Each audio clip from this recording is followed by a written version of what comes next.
All right. Good morning, everybody.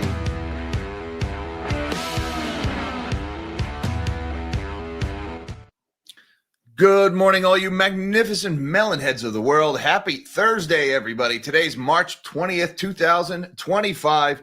And once again, we're talking about central banks this morning. We got some Fed talk. We got some BOE talk.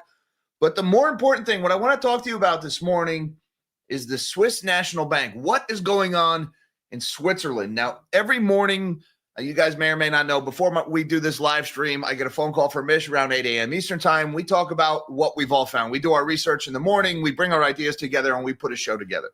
Usually, Mish and I are on not two different pages, but we have different stories all coalescing, and then we figure out what are the best stories of the day. Both of us this morning had zeroed in on Switzerland. Something was up with Switzerland. And when Mish and I are both through different courses end up in the same place, it usually means there's a there. And today it was all about the Swiss. There's this article in Market Watch this morning that says the Swiss National Bank, they lowered their interest rates to just a quarter of a point. 0.25% is their overnight, their target rate. We call it the Fed's funds rate here. I don't know what they actually call that range in Switzerland. But it's the lowest in the world, surpassing even Japan now. The Swiss are the most dovish central bank in the world. And that kind of came out of nowhere. And as I'm reading through this article, I was kind of reminded of something Mish said on our phone call the other day about how the Swiss franc was no longer really behaving like a safe haven. The Swiss franc used to be one of those currencies people run to for safety. It's not really happening now. That kind of stuck in my head. And then there's something I read the other day about UBS, which, by the way, biggest bank in Switzerland. You guys may recall UBS. They are the GSIB bank in Switzerland that gobbled up what was left of Credit Suisse after Credit Suisse went under. That was about 2 years ago now in the fallout from the Silicon Valley Bank crisis that started here in the States. By the way, a GSIB bank failing, the world just kind of brushed that off and swept it aside and was like, don't worry, don't let that interfere with the best economy ever. Wait a minute, I thought these banks were too big to fail. Never mind, best economy ever, right? Well, shortly before all this story about the Swiss National Bank cutting their rates, there was an article just 2 days ago, I guess it was 3 days ago now. Ernst & Young had done their annual audit of UBS, and they had expressed an adverse opinion about internal controls over financial reporting. And if you don't habla auditor, that basically means their books are cooked. We are unwilling to sign off on this without warning the world that there is some kind of shenanigans happening in the accounting at UBS. And it seems like this is a holdover from Credit Suisse. Whatever problems were going on at Credit Suisse, when UBS bought them up, those problems went over to UBS went over along with them. Now it's a UBS problem. And Ernst & Young is saying, yo, it's been 2 years. You still haven't sorted this out. Now this is very much a you problem. And so I wonder, I said for a while, it felt like that banking crisis in 2023, it never really ended. The Fed just kind of swept it under the rug. They created that bank term funding program, which is over now, by the way. It's down to zero. But Credit Suisse always kind of stuck with me. And there's another article that I found about Switzerland, or that Mish found about Switzerland, that says the Swiss National Bank is now forcing UBS to hold more capital. And the reason why they want them to hold more capital is because of their foreign subsidiaries. And it's got me thinking, okay, when Credit Suisse, or when UBS bought Credit Suisse, UBS took all of those losses at Credit Suisse. My guess is why the Swiss National Bank is doing this is because they were hiding those losses on a subsidiary's balance sheet to try to make themselves look healthier, which is a very Enron kind of thing to do. And all these stories come together makes me think there may be a problem brewing in the Swiss banking system. Keep an eye on that. They have the lowest interest rates in the world, and there's all kinds of warnings around this big bank that just bought another failed big bank. Something's up in Switzerland. Now, as all that's going on, the Bank of England this morning left their interest rate steady. No change there. So that's not a big surprise. And of course, we had the Federal Reserve and the FOMC yesterday, who also held rates steady as expected. And then yesterday in a morning live stream, we were speculating based on this article in Nicky Leaks, i.e. Nick Timiraos over at the Wall Street Journal, that the Fed might be about to slow QT, quantitative tightening, and that is exactly what they did. The Fed reduced their pace of quantitative tightening for U.S. Treasuries from $25 billion down to $5 billion. They didn't just cut them a little bit. They slashed it by about 80%. And honestly, why leave it at $5 billion a month? Probably because it's harder to restart QT than it is to increase QT, right? If you never stop, you don't have to start again. So it's kind of like when you're coming up to that red light and you don't quite want to lean on the brake and come to a complete stop. If you could just keep rolling a little bit and the light will turn green and you never actually had to stop, it feels like a win somehow. That's kind of, it feels like what they're doing with the U.S. Treasury roll-off there, because they don't want to cause a panic if they need to restart QT at a later date.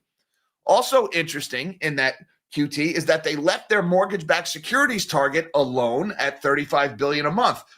And we need to talk about that $35 billion a month MBS target. Put a pin in that one. We'll be back to that later in the show. That number is pretty much meaningless. Also, some very interesting things that happened at the Fed yesterday. Chair Powell was asked about the inflationary impacts of tariffs, and you'll never guess what word Chair Powell used to describe the impact of on inflation from tariffs. Yep, he said transitory. Bro, he really said transitory. Can you believe the whole world? You could almost hear the eyes rolling around the world, the gasp, oh my God, did he really just use that word? Yep, he did. So we got that going for us, and it kind of reminds me of that scene in Airplane when they were just like, oh, by the way, we're out of coffee, and everybody starts freaking out and there's panic all over the plane. Yeah, he said that. Also, Powell expressed a lot of uncertainty. And, if there's one thing markets like, it's certainty, and they sure didn't get that. He was very quick to be dismissive of some economic data. He basically said the University of Michigan survey, I don't even care about that. I mean, he didn't use those words, but he was very dismissive of it. That's after saying for years, don't worry, guys, inflation expectations remain well anchored. Even when CPI hit 9%, inflation expectations remain well anchored. And according to the University of Michigan survey, inflation expectations are no longer anchored, and they have started rising very quickly. And now Chair Powell is saying, oh, don't worry, we don't really believe that data point too much. Be careful when central bankers start being dismissive of their economic data, mostly because it doesn't suit the narrative they're spinning. That's not necessarily a good recipe there. So that was coming out of the Fed yesterday. We also have an update on the CoreWeave IPO this morning. Once again, I'll tell you what they're saying about the CoreWeave IPO, but more importantly, what they're not saying about the CoreWeave IPO. Had some news came out late last night on that one. And the Financial Conduct Authority in England has just levied a fine against the London Metals Exchange.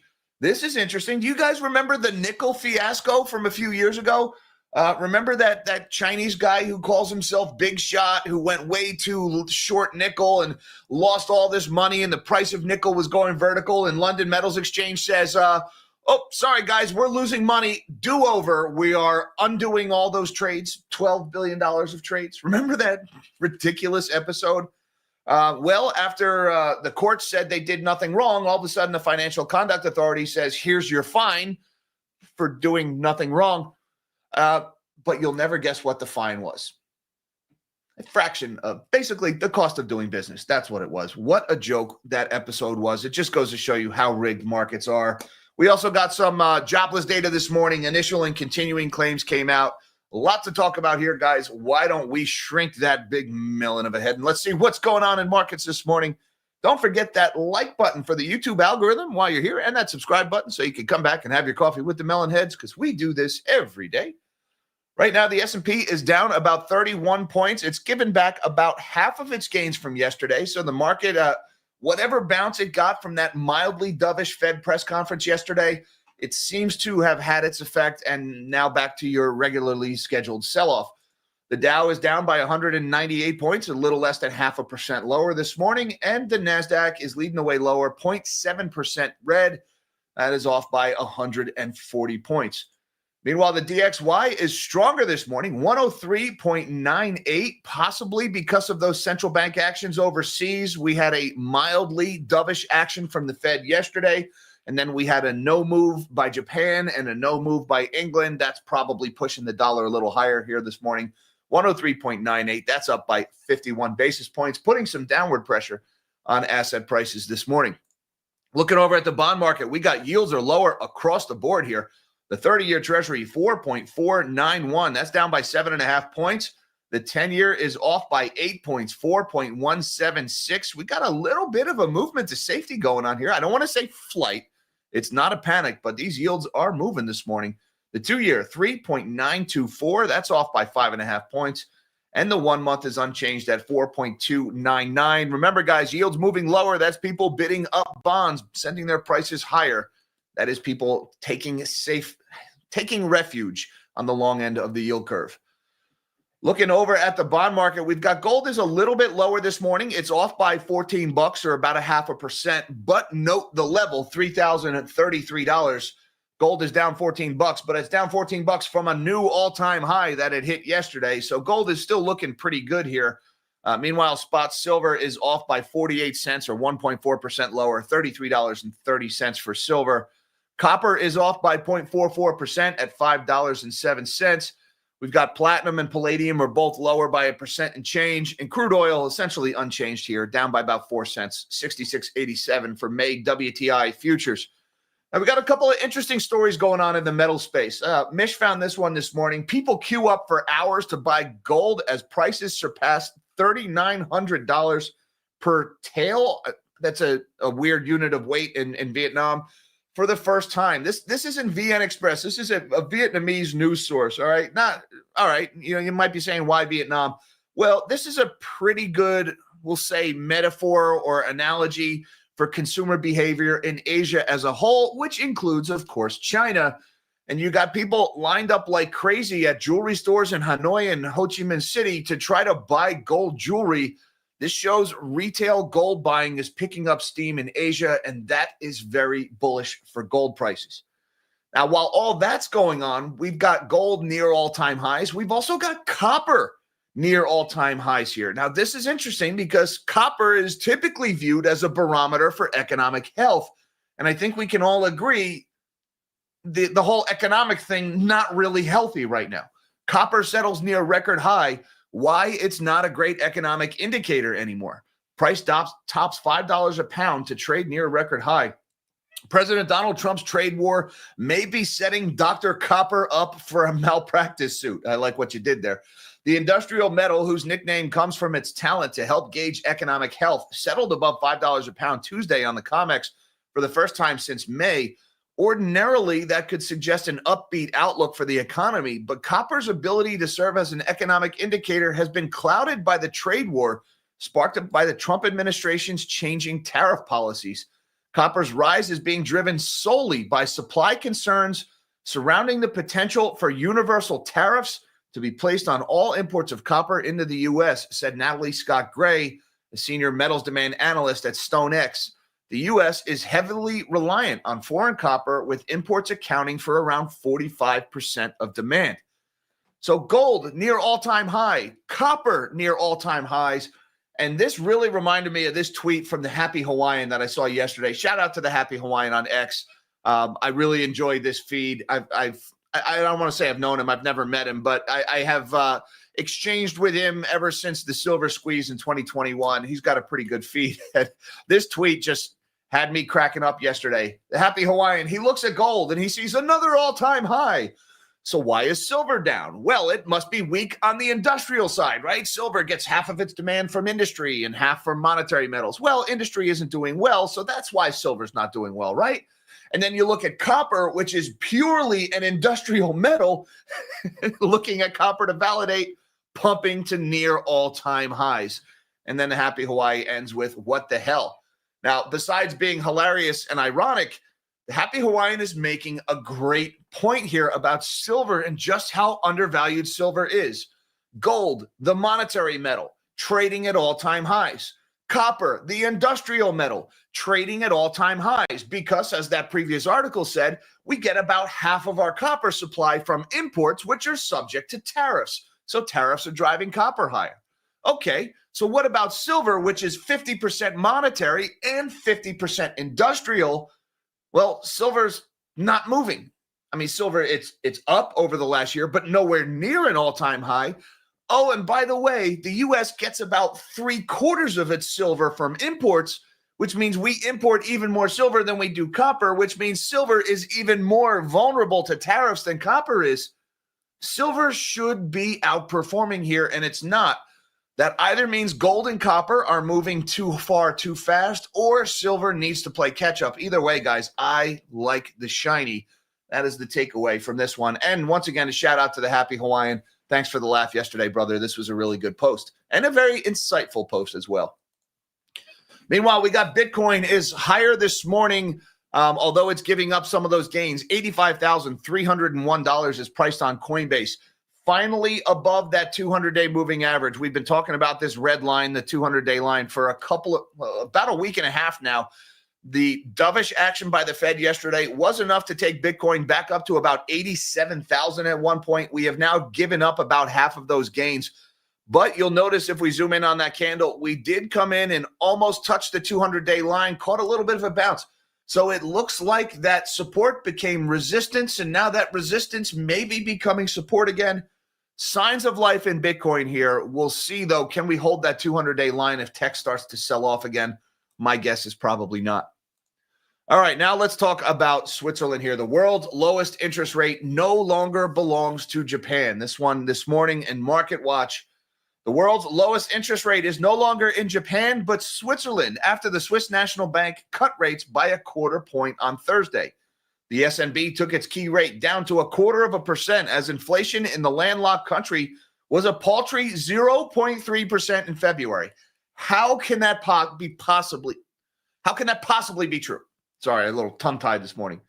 Inflation in Switzerland is 0.3%? That can't be right. Is that a month-over-month number, or is that a year-over-year number?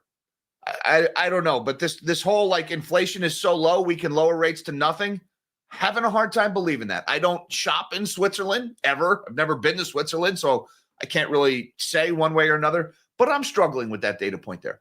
The Swiss National Bank forecasts average inflation this year to be just 0.4% and to rise to 0.8% next year in 2027.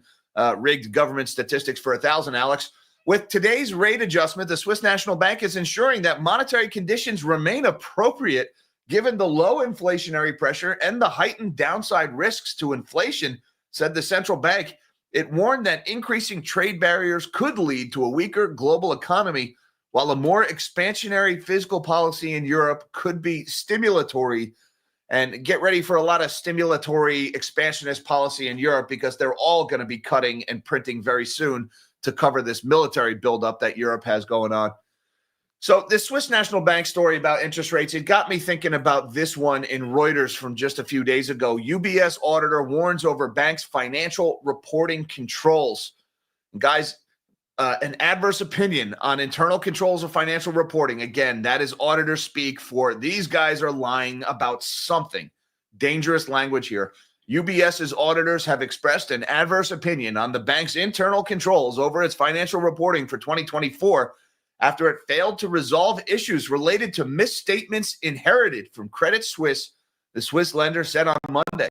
An adverse opinion, a rare rebuke for a global bank, is generally understood to be warning to investors that indicates that a company's financial statements could be misrepresented, misstated, and do not accurately reflect its financial performance and health. UBS has been working to resolve issues in Credit Suisse's internal controls and said last year it was still reviewing potential misstatements after acquiring the lender in a government-orchestrated rescue in 2023. In its annual report published on Monday, UBS said that following the merger of the two banks last year, it could no longer exclude Credit Suisse from its assessment and that it needs more time to resolve the problem. All right, so they're kind of like blaming this on Credit Suisse. I get that. Credit Suisse failed. They had a lot of big losses from Archegos and Greensill. So maybe that's what's going on, or maybe UBS had their own problems too. That's entirely possible. But we also got more information here about the Swiss National Bank and UBS in this one. Swiss National Bank says full capitalization of UBS units is best solution. Now, this is just this morning as they're lowering rates and just a few days after this auditor problem was reported at UBS. You guys picking up a pattern here? The Swiss National Bank reiterated its support for reform that could see UBS Group forced to maintain as much as $25 billion in extra capital.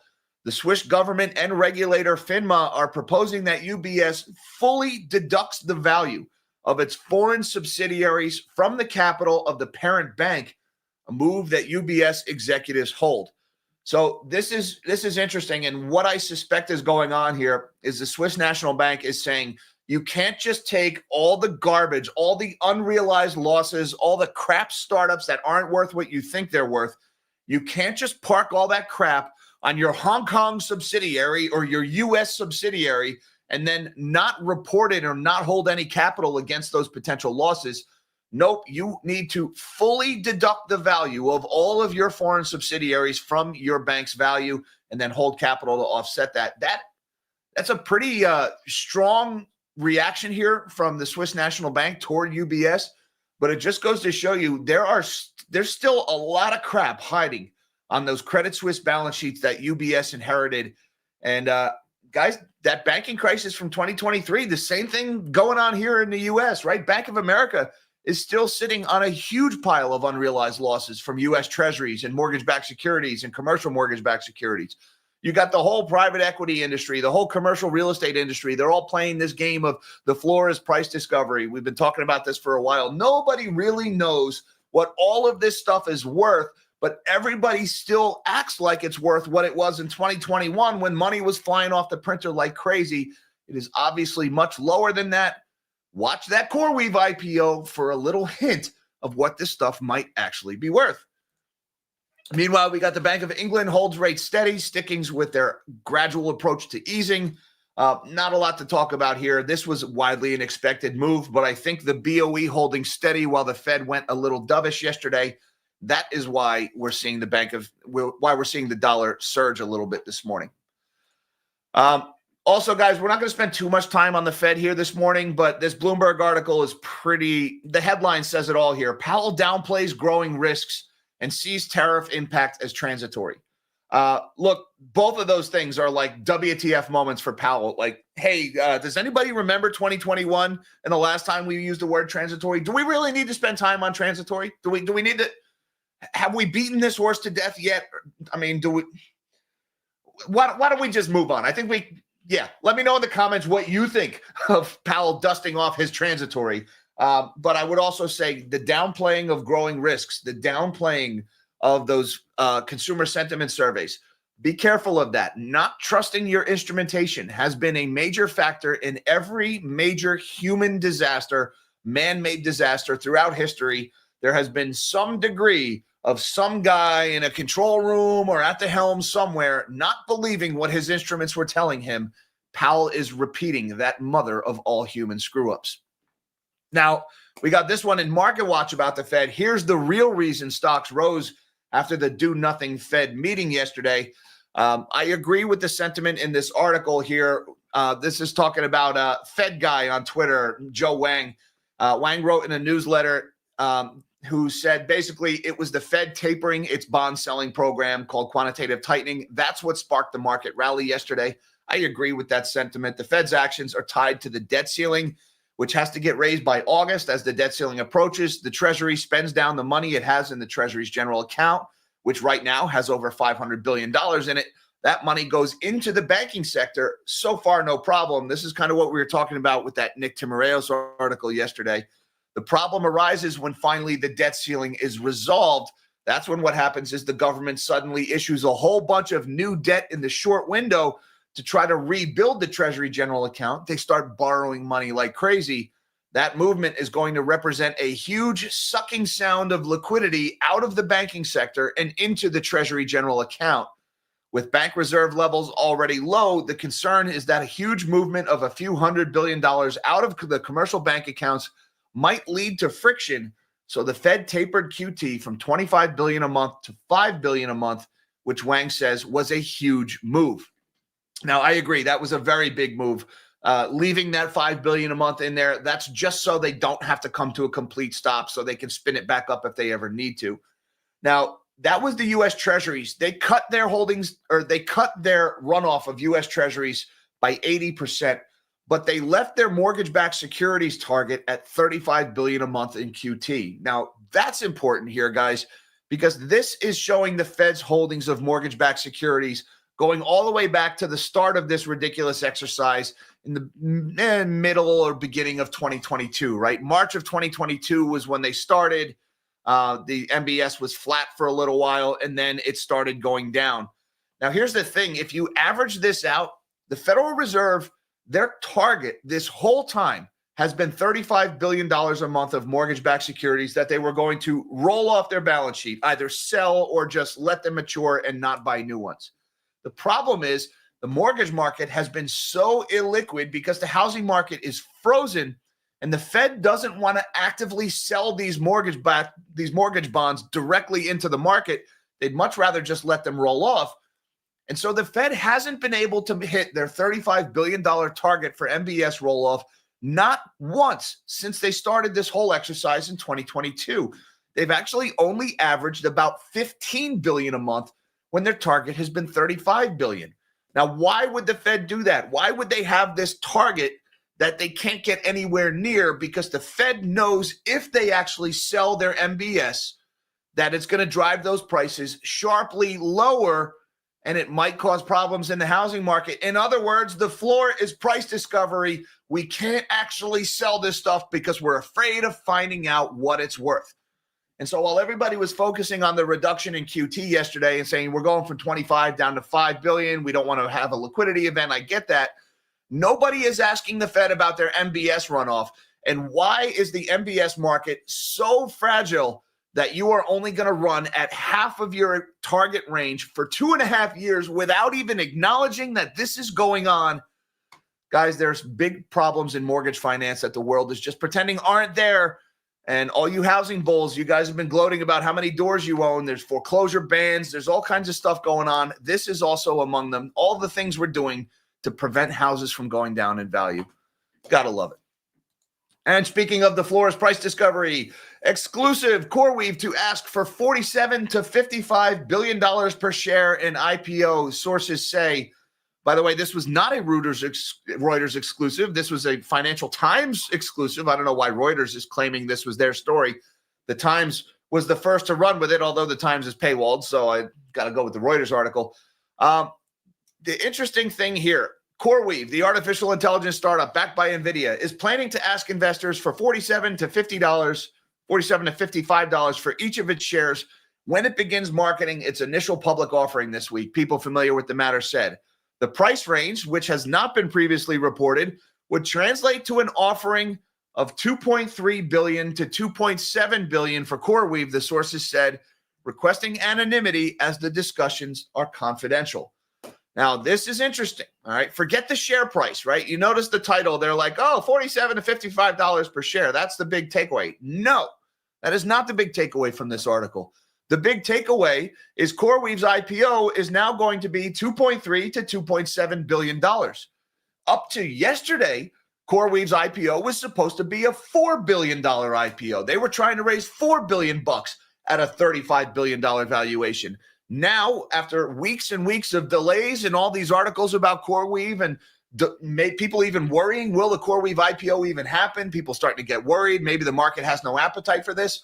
All of a sudden, the size of the sale is being cut in half, and nobody is addressing it. Nobody's saying, wait a minute, guys. Yesterday, this was a $4 billion IPO. Now it's a $2 billion IPO.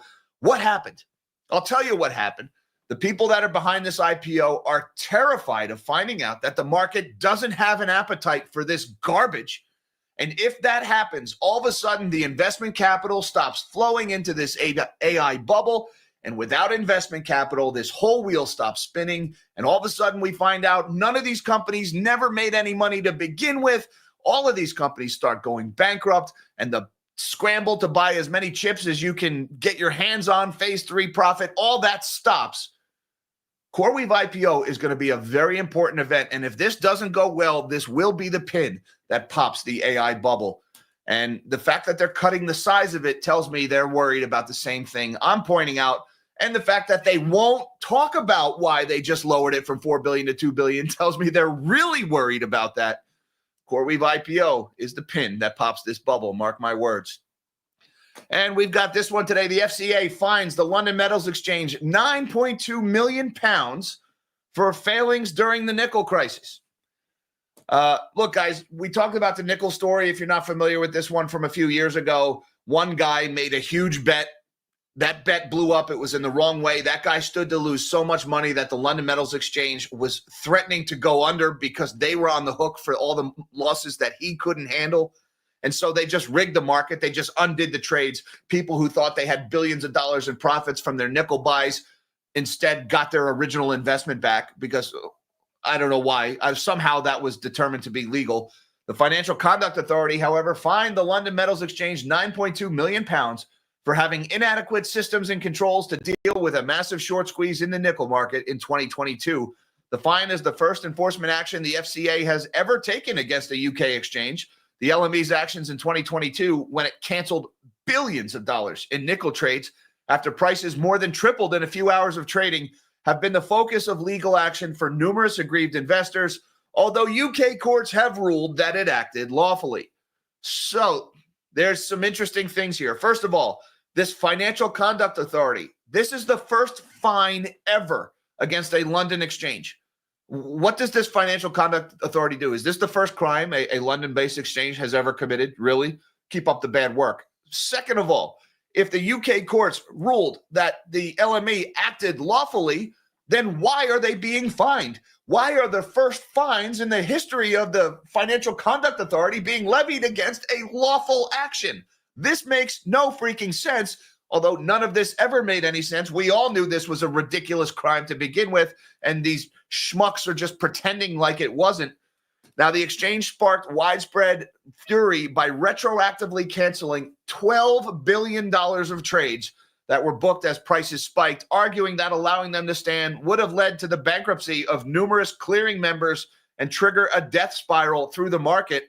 To which I say, oh, well, life is hard. You made a lousy trade and you lost money. Boo-hoo, go cry to mama. Give me back my money. That's what I would say if I was one of the longs who got stopped out because some loser made a bad bet and the market just rigged the exchange in their favor.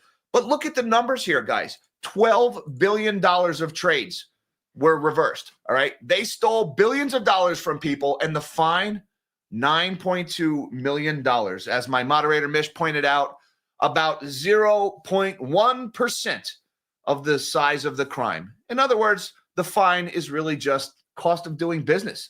And the cost of doing business is very, very low. Markets are indeed rigged. Real quick, since we're short on time, let's talk about jobless claims data. Not a lot to talk about, guys. Initial jobless claims came in at 223,000 this week, up slightly from 221,000 the prior week. No, never mind here. No real movement in the initial claims.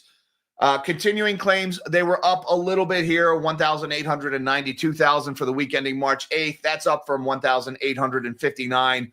A little bit of a bump in continuing claims. You can see it on the chart here, but back to levels from about 2-3 weeks ago. So no real change in the data for the jobless information or for the job market today.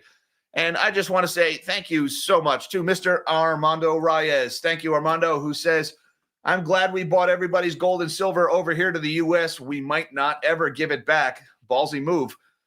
You may recall the whole Bretton Woods thing. Sending your gold to America on the promise America might send it back someday historically has been a losing proposition.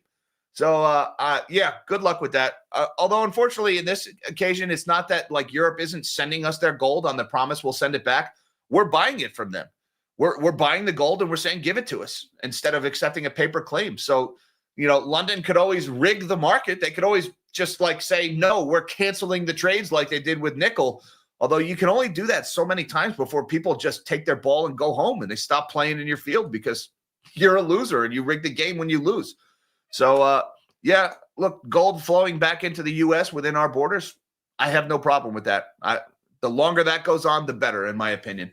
Thank you very much, Armando, for supporting the channel, sir. And thank you to the Nashville Pasta Man, who has been a Melonhead member for 13 months. He's a seasoned veteran of Melonhood. He says, transitorily well anchored, goodwill impairment. Yeah. What does the Fed have any goodwill left to impair? I don't know. Let's put a pin in that. Maybe we won't talk about the goodwill. But I like the way you're talking there. I like the word sleuthing here. The transitorily well anchored. Yes. Temporarily, our inflation expectations are very well anchored, and we expect that anchor to be transitory. And then as soon as it isn't transitory, we're just going to say, well, the data point doesn't say what we want it to say, and so we no longer like the data point. What a very Theranos thing to do. Theranos was known to delete outliers in its test results because, well, they're outliers. We don't count outliers. When the data doesn't say what we want it to say, it's no longer our data. And then all of a sudden, the data magically says what you want it to say. Science doesn't work that way. Economics doesn't work that way. Yeah, dangerous things going on at the Fed. Thank you very much, Pasta Man, for supporting the channel. Steve Woitis says, TFH, current admin to pressure Fed to cut by May of 2025. Yes, the Donald is already doing that, putting pressure on the Fed to cut sooner. Look, Trump wants rates lower, but he wants rates lower on the long end of the curve. Here's the important thing. What Trump and Bessent are really trying to do is trying to get the 10, 20, and 30-year down so they could term out the U.S. debt. Janet Yellen over-relied on Treasury bills for most of her tenure as Treasury Secretary in order to artificially lower long-term rates and stimulate the economy, largely contributing to the inflation problem that we had. Now we have all of this short-term debt that's coming due, and we need to refinance that short-term debt at a longer-term interest rate, but we want that longer-term interest rate to be lower so that our interest expense on the national debt can go down, and maybe we have some chance of getting these deficits under control. Now, to do that, you need to get those longer-term rates down. Fed cutting rates is supposed to help with those longer-term rates, but if you look at what happened the last time the Fed cut, September, October, November, those timeframes, long-term interest rates actually went higher on those cuts because Fed rate cuts leads to higher inflation expectations, which leads to higher long-term interest rates. And so Fed rate cuts won't necessarily get Trump what he wants here. The real way for Trump and Bessent are going to get what they want is by engineering a panic in the stock market, causing a flight to safety on the long end of the yield curve. And once everybody bids up the prices of those bonds and lowers the interest rate, then Bessent can issue a bunch of 10s, 20s, and 30s and get the borrowing costs of the U.S. government under control. Unfortunately, in order to save the bond market, he's got to sacrifice the stock market. And if you look at the actions they're doing with the tariffs and everything, it really looks like that's where they're going here. That is a brazen move politically. It's not going to go well for him in the polls. People are going to be pissed when it happens, but it really looks like that's what's happening. Thank you very much, Steve Woitis, for supporting the channel, sir. And Viv B, thank you for being a Melonhead member for 12 months. Says, watch you every morning making puppies breakfast. Well, puppies, enjoy your breakfast. I hope you guys are eating well. Eat hearty, boys. Thank you, Viv B, for watching every morning, for having your coffee and your puppy breakfast with the Melonheads this morning. We appreciate that very much, as well as all you other fine Melonheads of the world. Thank you guys so much for watching. Don't forget that like button and subscribe button if you're new here on the way out. Thank you guys for the super chats and the generosity, as well as you, my magnanimous Melonheads on Patreon and YouTube. You guys are awesome. I got links down below to all that good stuff, should you feel so inclined. Hi, Mom. Hi, Dad. I love you guys. Everybody, till next time, live small and dream big.